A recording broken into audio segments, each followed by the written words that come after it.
Hi guys, having just done the last video talking about the 1897 pattern, or actually the 1892 pattern blade for infantry officers in the British Army, a few more things came into my head that I thought I should probably add. So just a little bit more detail about the blade on this. So it's usually 1 inch wide at the base, so you've got a nice strong fort, a strong section to the blade for parrying. And then it tapers pretty much steadily to a pretty sharp point there. It does have a false edge, and if you look at Hutton's very last works, for example, it was advised that this be sharpened for false edge cuts at close range. But what's really curious about this sword is not that it's thrust centric and not that it's straight, or anything about its weight and proportions in general. It's actually, and I hope you can see this on camera, that it's what we call a dumbbell section. Now we've seen this dumbbell section before. It had been done as a design concept on the gymnasium sabre. So in actual fact, the old 1864 gymnasium sabre is an I section, like an I-beam or dumbbell section if you want to call it that, where essentially you've got a fuller running down the centre of the blade, and then you've got a round front and a round back.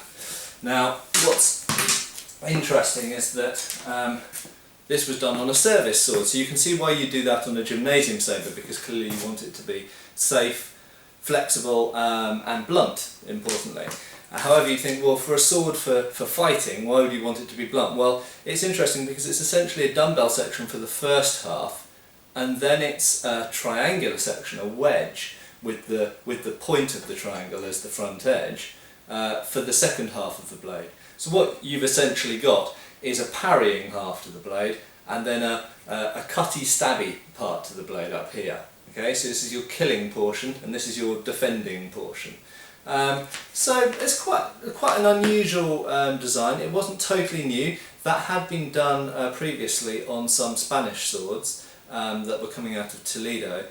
Because this design came from Toledo, in fact Wilkinson Sword Company used to make, as well as the regulation sabres, like this Wilkinson here from 1860, they also made non-regulation swords where an officer decided he wanted a particular style of blade or a particular adaptation to the hilt.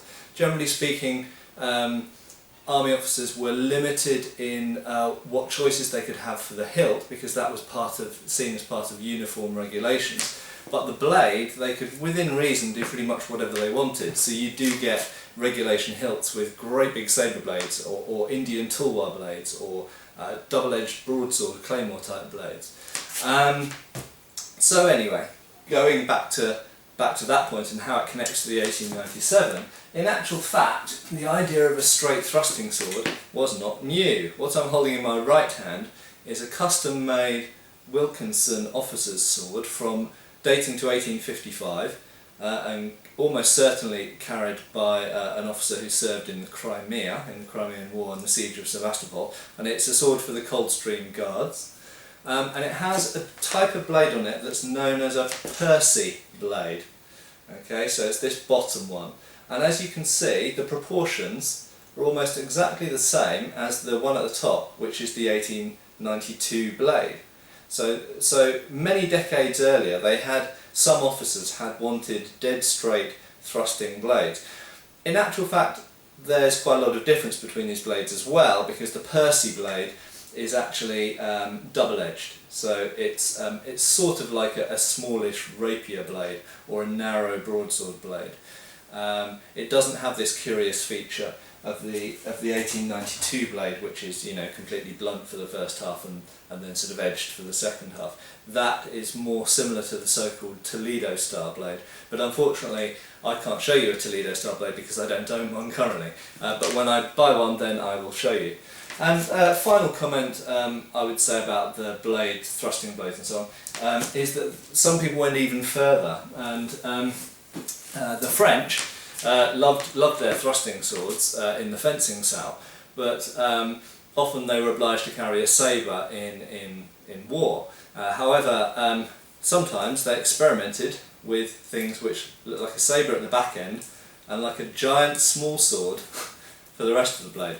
So what we have here is it's literally like a giant épée blade or a giant small sword blade. It's triangular, hollow ground on the flat side, hollow ground on the outside here, and it's incredibly rigid, and this is also incredibly long. This is a 40 inch blade compared to the sword below, which has only got a 33 inch or 32.5 inch blade. So you can see the length of our swords. And this is a cavalry weapon, but it is nevertheless a very long example of one, and a very unusual thing, and this one's actually dated to 1833. So, you know, people were experimenting with different blade types to suit the tastes of their fencing or horsemanship philosophy. And as I mentioned before, right the way through the 19th century, there was this ongoing debate of cut versus thrust. And the result was that some swords were a compromised cut and thrust blade design, like your old 1845 style blade, and then some officers decided to go for a pretty much dedicated thrusting blade, although it could cut to some extent. And then sometimes they experimented with purely thrusting swords. I mean, this is a spike and it will not chop or cut or even slice anything. It's completely blunt, but incredibly sharp and incredibly rigid. Okay, so even within regulations, people are individualistic and like to experiment. So I hope that is of some interest. Thank you.